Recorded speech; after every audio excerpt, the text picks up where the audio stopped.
Today we're talking with Amanda Dykes about her upcoming book, Yours is the Night. Thank you so much, Amanda, for taking the time to chat with us today. Oh, it's truly my pleasure. Thank you so much for having me. I noticed immediately from the cover, when the cover was released, the poppies, which are a pretty strong symbol of World War I, or as it was called at the time, the Great War. Yeah. So immediately I was drawn in. And then once I read the synopsis, I thought, this is going to be a very interesting story. What led you to write a story about the Great War? I think it was a combination of things. Primarily, I got on a research rabbit trail about the tomb of the unknown soldier here it's in the National Cemetery in Arlington, Virginia. Hmm. And there's just so much history and symbolism and meaning in that monument in and of itself and in everything that the tomb guards do and work for. And so it started with that. I thought at first it might be a dual timeline, and then as the plotting progressed, it turned into just a historical, which is kind of a break from my previous two titles. So that's where it started, and then research really took it from there. Once you know the era it's going to take place in, the research kind of dictates where it can take place and what sort of things can happen and all of that.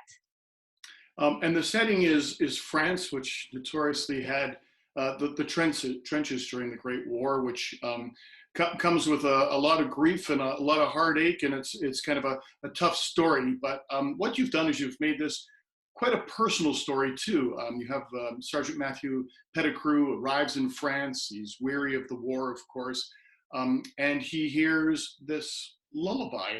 At least he thinks he's hearing a lullaby. It might be in his imagination. Tell us where that little spark came from.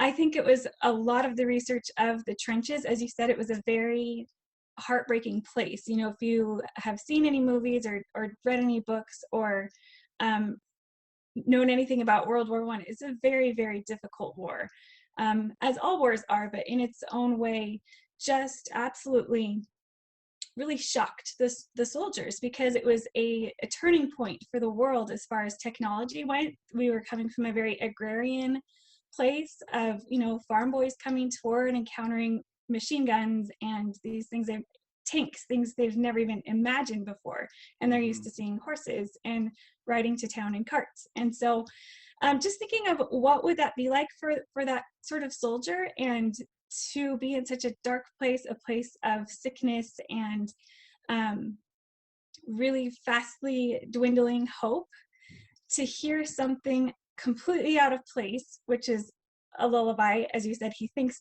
perhaps he's going crazy, but he hears this lullaby, and it's a beautiful voice, a woman's voice, and turns out he's not the only one who hears it. And so, of course, they call them trench tales. Trench tales begin to float around as they sort of concoct stories of who could that be, and they come up with a name. Oh, it's the angel of the Argonne, the Argonne being the forest that they were nearby.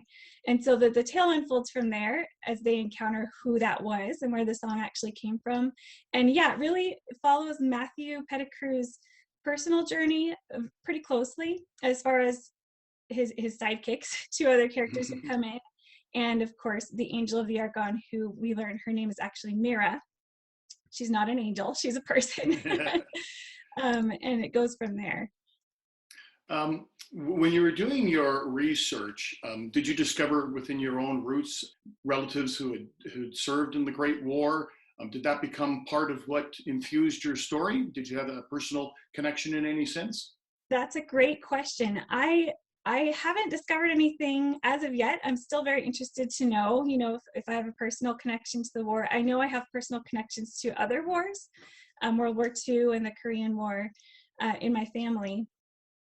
And so, yeah, I would love to know and it really did affect many, many people. America entered the war fairly late in the war, but even so, we had hundreds of thousands of soldiers go, and lives lost, also lives returned, people who came back and went on to live full lives. So many stories, just of every sort.